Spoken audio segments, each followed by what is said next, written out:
What's up, peoples? Mood 616, and we're into the top 10 of my personal top 25 MCs of all time.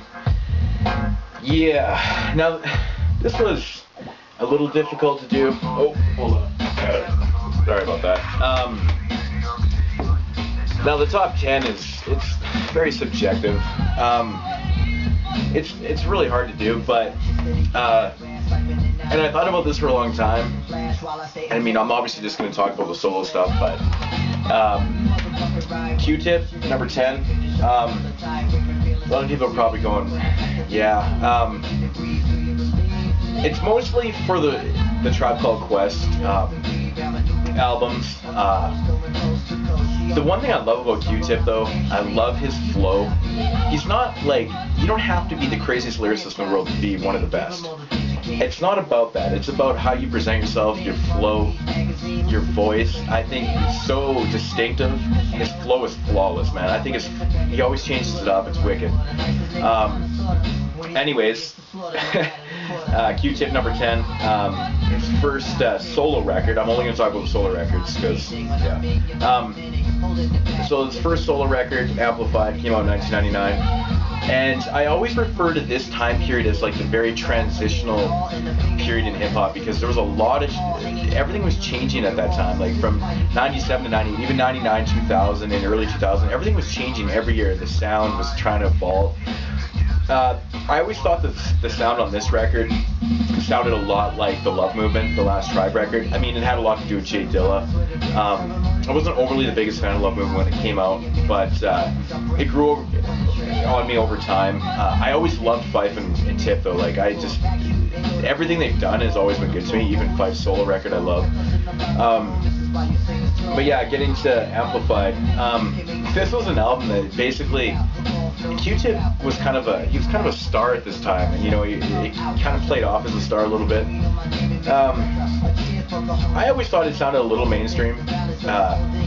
Not in my opinion, not Jay Dilla's best work. I believe that he produced most of the record. Yeah, that's me not doing any. Produced predominantly the entire record, with the exception of 2 tracks. That's what it was. Yeah, okay. So 2 of the tracks he didn't produce. So it's not bad.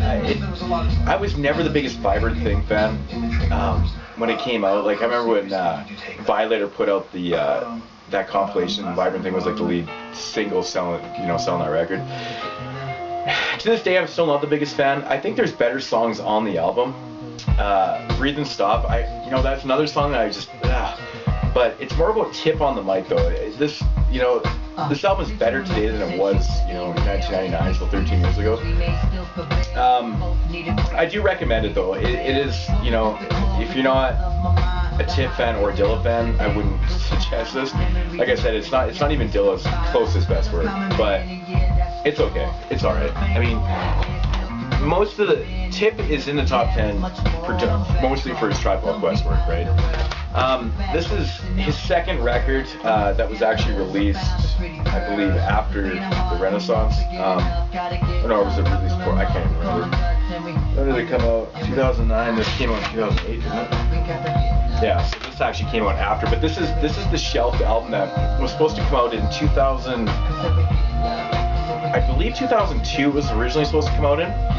Anyways, it was a complete failure in the eyes of the label at the time. It was an experimental record that they didn't see was going to work at all. Honestly, I think they probably would have worked a lot better for the time, 2002, than. I think this is a cool record. I mean, this is something you really have to be into to enjoy. It's kind of hard to explain what this record's all about, but you have to kind of hear it for yourself. But it's definitely not a strictly hip-hop record. It's very R&B-ish kind of fucking. It's weird. It's a different record. I always wondered what this record would be like if it came out in 2002 instead of later on. I think it got it actually got pretty good reviews and stuff when it came out eventually. I don't know, it was just an experimental record they wanted to do. I respect when people do that. Sometimes they don't work out so well, sometimes they do. you know, I do like the record. It's just not my favorite though. And then Q-Tip, The Renaissance. This is Q-Tip's last solo record, released in 2008, and this album blew me away. I wasn't really expecting a whole lot beat-wise. I didn't really know what to expect when I heard that he was dropping a new record. You can hear it in the background right now. This album fucking blew me away. I love this record so much. It was a big surprise for me in 2008. I thought there was a lot of good records that year. And of course, I was always going to check out a new Q-Tip record. I mean, who the fuck wouldn't if you're a huge Tribe fan? This shit blew me away, man. Fucking great, awesome production, really cool melodies and hooks, and the whole vibe on this record is just, it's melodic and like, it's a really dope vibe. It's something you really need to check out if you're a Q-Tip fan, Tribe Called Quest fan. Yeah, that's The Renaissance, man. Highly, highly recommend this record. I think it's fucking great, and I can't actually remember who did. I know Dilla did a couple tracks on this record. I know Tip did most. I think Tip did the majority of the record. I don't know. I don't really want to look at this guys, but I think Jay Dilla did 2 tracks on it. Yeah, fantastic record. I really hope that Tip would drop another record soon, because this is fucking fantastic. Highly, highly recommend this album. Yeah. I mean, there's not a whole lot to say about Q-Tip solo, because he really he has the 2 albums and the 1 experimental record, so, I mean, if you're a fan of Tribe Called Quest, and you haven't really checked out Tip's solo stuff, man, you know, check out, you know, start with Amplified and then work your way to Renaissance, maybe Kamal after, you know, once you get a feel for it, but I don't know what to say, man. Q-Tip, just one of those guys that I could vibe to all fucking day. It's his voice, his lyrics, his flow. Everything about him is just so awesome, man. I think he's just one of the best ever to do it. And yeah, it's Q-Tip, number 10. Moon616. Thanks for watching and subscribing. Peace.